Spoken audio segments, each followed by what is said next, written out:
this is different, isn't it? I decided to sit down and just chat with you because I've been realizing that I don't subscribe to any channels like my channel where it's just all fiction content and you don't really get to know the video creator.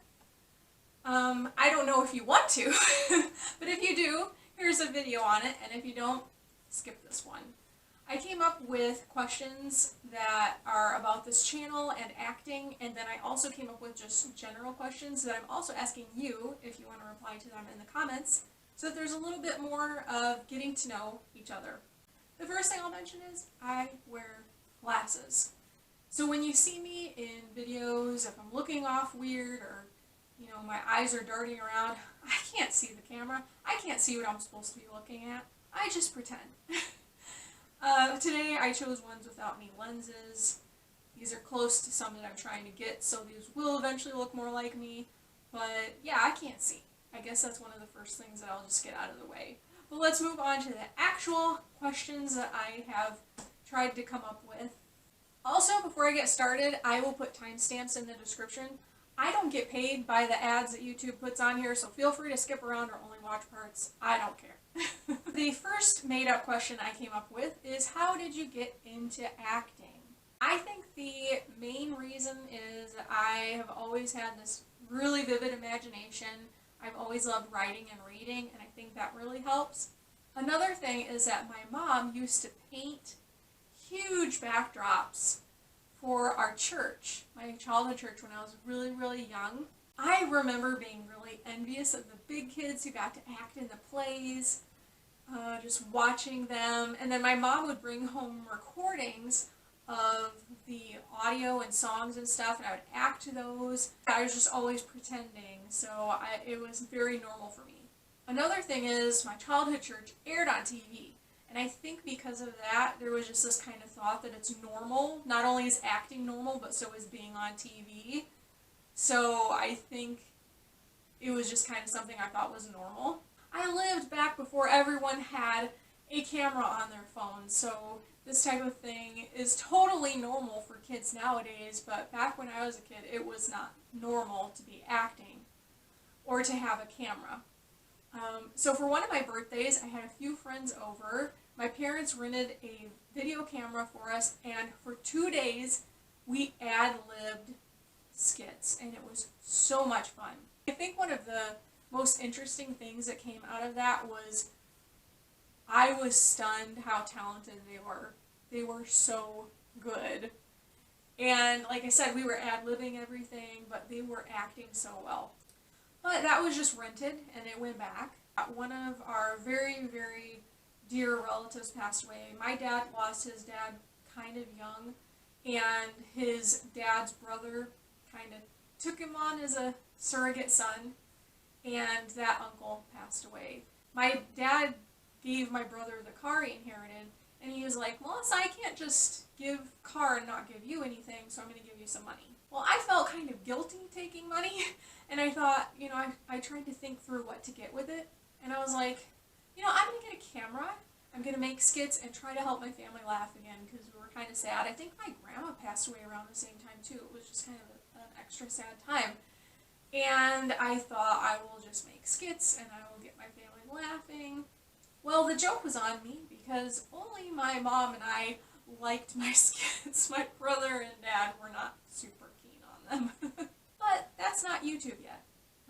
I really took a break from acting because my family went through a lot of pretty major tragedies, and I just was not in the mood. Also, that camera broke.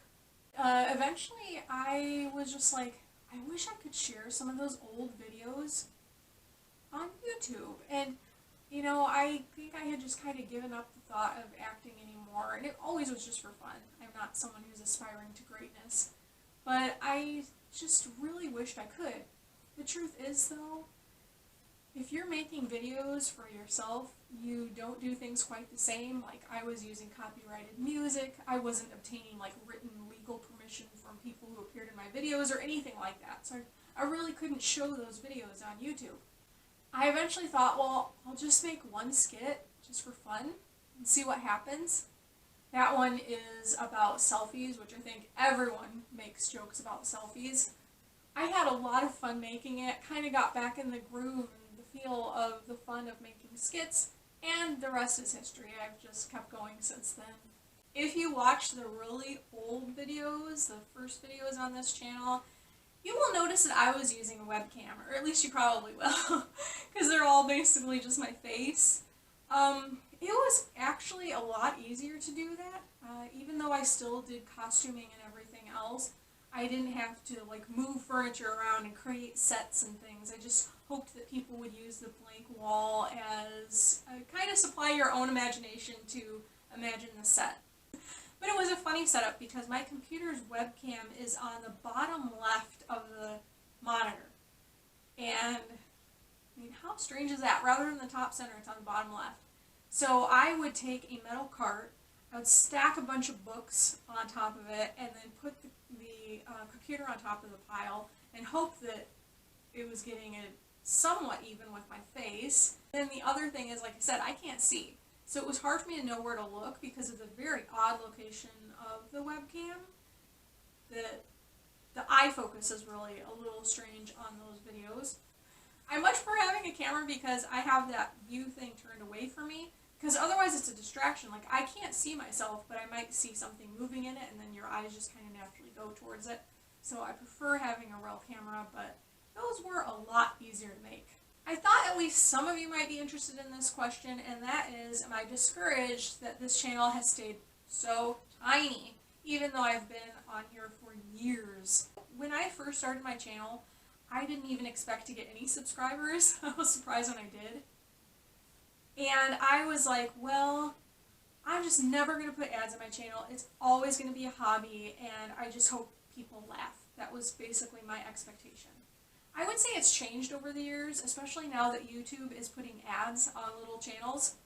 I don't think that's fair. They take all the revenue from little channels, but they share with bigger channels. So I think at this point, I wouldn't mind, and I would definitely be able to make more videos if this one were monetized, but I still plan to have it as a hobby channel, even with these bad decisions YouTube has made. The way I look at a video when I post it is that I want every skit that I post to get at least 20 views. I feel like 20 views is worth my time.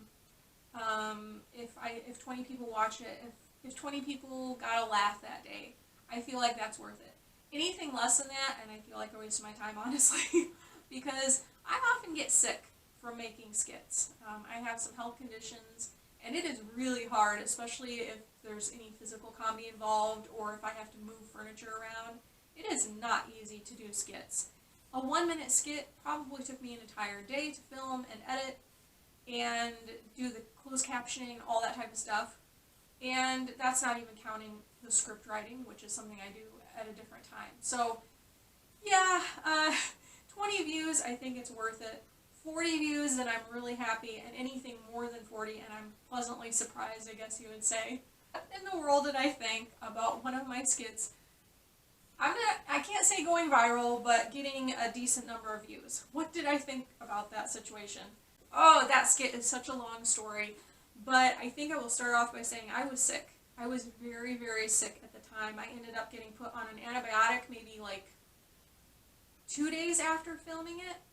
What happened was I was just on YouTube innocently looking for video recommendations, and I saw one for Hilaria Baldwin. And the thing is, I didn't know anything about her, just like that she was the wife of Alec Baldwin and that she was a lot younger than he was. I thought she was from a foreign country. I didn't remember what one, and that I had a hard time pronouncing her name. Those were just like the thoughts going in my head. So I wasn't really going to watch it. Finally, I was like, okay, we'll just click on it and watch it. Then I fell down a rabbit hole because it was a break from topics about the virus that shall not be named and politics. It was a very innocent story. I was not upset with her at all. There was nothing like anger or anything motivating me with this. You know, I just was so curious. I wanted to watch everything I could about her. And then I tried to go to sleep, and I couldn't because a skit came to me. That's what happens to me sometimes. If it does, I have to get up, I've got to type it out because it'll be gone if I wait until the morning. So I typed it out, then I tried to go back to sleep again. I couldn't go to sleep because then on my mind was, what's this going to turn out like if I make this skit? And so finally, I think I told myself, hey, if you're not asleep by 7 a.m. or something like that, just get up and make the skit. Because for one thing, I was having a hard time sleeping because of this horrible pain in my mouth and being sick with that.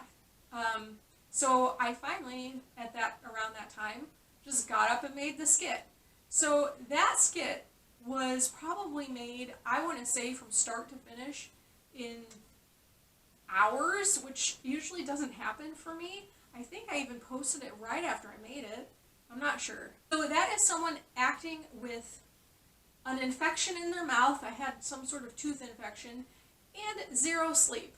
That's called acting, I guess. So I guess the one thing that video taught me was that, hey, I'm maybe not such a bad actor because I was sick and I had no sleep. How can you tell if your video is going to blow up? Okay, the way that I have had it happen twice, I'll get into the other one in a bit, is that almost right after I posted it, I noticed it had like 40 views, I want to say. And I was like, wait a minute, something weird's going on here. The YouTube algorithm has finally found my channel exists. And then I was a little overwhelmed because I will tell you what happened in the past. In the past, years ago, I had this happen before. And almost right after I posted a video, it had like, I want to say 40 views. And I was like, whoa, what's going on?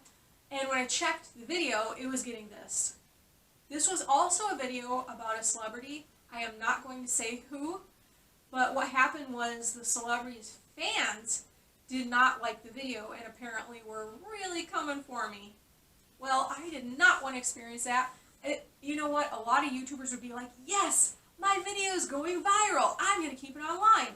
I was like, I'm not having this. I took it offline. And what I did was I changed the title of the video to be something like title is on the thumbnail. I took away all the tags, I think. I did whatever I could to make it so the YouTube search engine would not find it. And then I eventually fixed it back. So it's still on this channel, but that really took care of it. If you don't have a video that starts getting views right away, then YouTube's just kind of gonna sweep it aside. So I knew that would happen even back then. And so because of that happening, because of this happening before, but being a really negative experience, I was very concerned. I am not here to make people mad. Why in the world would I post videos to make people mad when I don't get paid a penny for YouTube? It is nothing to me in that regard. I just want to make people happy. That's why I'm here. So I was really, really concerned. I kept an eye on that video for days. I was lying in bed because when I was put on an antibiotic, the antibiotic made me sick. And I was trying to moderate the comments for days because people were going after Hilaria Baldwin and her kids and her husband, and I didn't want my channel to be a place for people who were angry at her. If you thought it was a funny story, that's one thing. If you were angry, that's another thing. But in the end, I think it was a positive experience. The first thing is lots of new subscribers. I am grateful for every one of you, whether you are here from the beginning or you just joined, because being a little channel, it is really, really hard to get new subscribers. So thank you guys so much. This one might sound bad, so I hope I can word it properly. I guess it showed me I'm not horrible at skits, because I have been here for so many years and my channel is, it's still a teeny tiny channel. You start to second guess if you're making good content or not, but that showed me what could happen if YouTube's algorithm actually were kind to me. That one just got on the right side of YouTube's algorithm, I think. It was also a learning experience for me, and I think that's a positive thing. I kind of got a taste for what it would be like to have a big channel, although for me it was just one video, and if creators have huge channels, this happens on every video they've ever posted, where it is a lot of work for them to read your comments, to reply to your comments, to heart your comments, to moderate their comment section if they do. It is a lot of work. So I really appreciate even more if content creators interact with my comments. I try to leave comments quite often, and I think most probably are not even read, but it does help with the algorithm, so I try to help them. But I'm now even more appreciative when I get a reply from them. This is kind of a question from you guys, and that is, where do you get these accents from? The accents were really from my dad. My parents both had funny senses of humor. I'm talking in past tense because if you don't know, they both have passed on. But my mom, for example, did this really funny painting, which is oatmeal cookies. This is in one of my Bob Ross skits. And she actually came up with this, so the punchline of that skit is really her joke, which is her painting is like every ingredient that goes in oatmeal cookies, rather than a painting of oatmeal cookies. But she was funny that way and really, really good at just ad-libbing a comeback to something you would say. Not a rude comeback, but just something funny. My dad's sense of humor was very different, but he was funny too. He liked to do things like learn jokes and say them in different voices. Does this sound familiar? He would break into accents at random times. You never knew when he would speak in another accent. And I think because of that, my brother and I both do accents. He did different ones than I do, though. Like, he did German and Scottish. Like, I can't do those. I can just fall into the southern accent without any practice. It kind of comes naturally to me. My dad's side of the family was originally from the South, so I heard that from a young age. I think that's why I can do that one. But you guys are a little bit more interested, I think, in the Spanish accent. That is not a Spanish accent. I mean, there are so many different countries that speak Spanish, and then in each country there would probably be a ton of different accents, just like there are in the US, so it is definitely not a specific accent. But it might sound a little bit authentic, and the reason is because I took Spanish in high school. I was in my 3rd year of Spanish when I had to drop out for health problems, so I would say I took 2 in high school, and then in college I took 2 units, which I think were just a semester each. So then, you know, I've had years of Spanish. Unfortunately, there's a saying, use it or lose it, and I have lost it for sure. But one thing that I do remember is how letters are pronounced. Like, we have A-E-I-O-U for vowels, and they have A-E-I-O-U.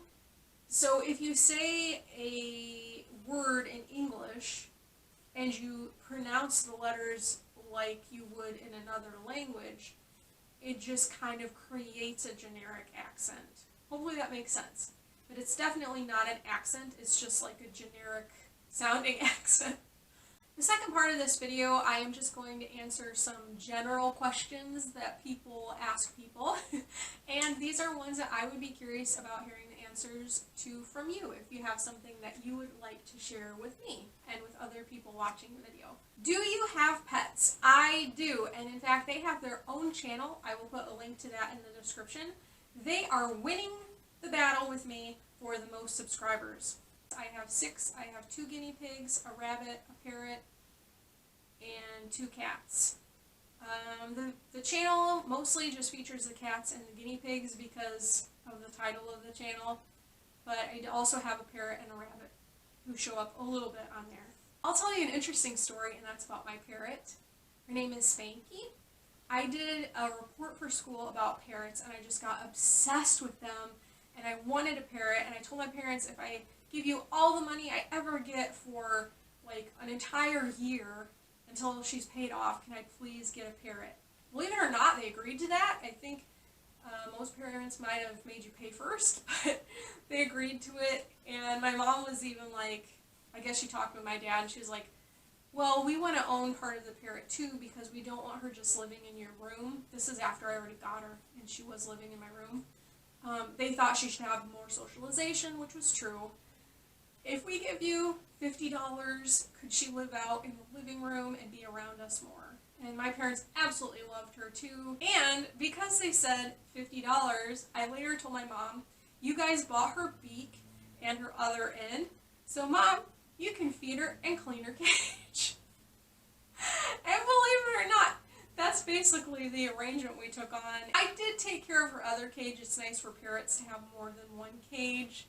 but my mom took care of one of her cages and I took care of the other one. What you may not know about parrots is that with some species, you can't tell if they're male or female. If you want to see really pretty ones where you can tell, look up eclectus parrots. They are really pretty, and it's really obvious which one is male and which is female.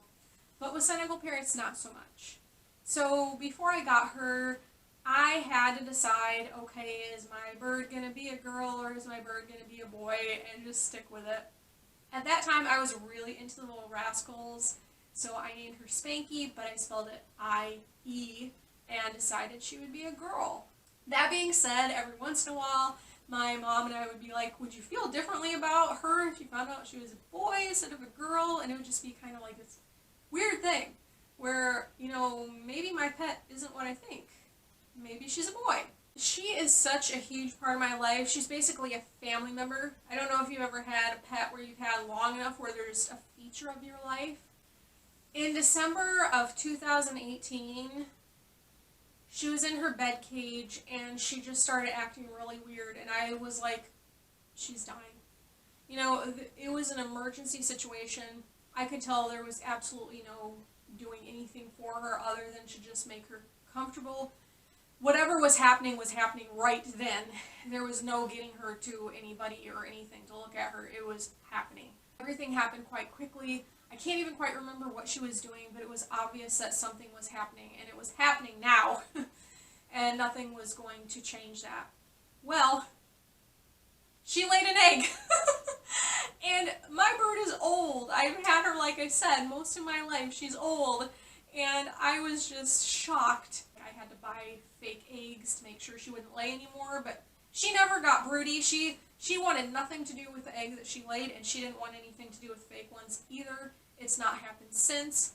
I was really glad I got to tell my dad that she actually was a female before he passed away, because he didn't live much longer than that. My mom, of course, never knew, and I'm sad about that, but it was just such an interesting thing. And I have the egg today, so I will go get it. Obviously, minus the inside, this is Spanky's little baby Egbert. And it was just such a shock, and probably my most interesting pet story that I will ever have. A funny footnote to this whole story is that because my mom and I wondered so many times, what if she's really a boy? I still ask myself that question today, and then I have to be like, wait a minute, yeah, she kind of proves she's a girl. What is something unique or different about your life that you think others might find interesting? For me, it's that I am a product reviewer. I've been reviewing a little too many hair products at this point. I've gotten my hair a little bit different color than I would like for it to be. But I have a lot of fun. I've been doing it for many, many years. I think people can sometimes get jealous, so I will tell you the bad things about it. First of all, you pay income tax if you are a product reviewer. I don't get paid, so it actually costs me money to be a product reviewer. And sometimes you get really cruddy stuff. You still have to review it. It takes a lot of work to test and review things, and some stuff's not worth it. For example, it might take you weeks to read a book. You review it, and what if you didn't like it and don't want to keep it? You wasted hours, days, weeks on that book, right? So it's not always a great thing, but in general, I have fun with it. I don't really get a lot of super great stuff. I review a lot of things like shampoo, some food, different stuff like that. I was once offered a 3D printer and I passed on it, and I regret that. That would have been fun. The camera I use is one that I reviewed, even though it's not that great. But that is something that I got for free. The ring light that I use, not right now obviously, was also something that I got to review. So I'll try to stick with stuff I can use. And the wigs are things that I got to review. I used to have to buy them, and they're expensive. So it's nice to get wigs for free as well. What are your hobbies? You've probably seen some of mine on here, like musical instruments. I think I end up collecting them more than I end up learning how to play them. But I really love kalimba. That is my favorite right now. Love that one. I like to read. I write scripts. I used to write books, but nowadays I kind of write scripts for skits. The main thing people would probably consider me as a crafter. I do a lot of crafts. I knit, I quilt, I favorite is definitely crochet. I feel like crocheting is nice because you can undo mistakes really easily, whereas with sewing or knitting, it's not quite as easy. I'll show you some stuff that I have made. This pattern is free online if you look up Missouri Star Quilt Company, camper maybe, something like that, glamper. This is so cute and it's totally free. I love finding free stuff online, patterns and different things. I wish I had a camper and I'm like, well, this is the way I can have one for free. Just used materials that I had and different things that I had. I'll show you another quilting project I'm working on. You probably know who Marsha Brady is. Marsha!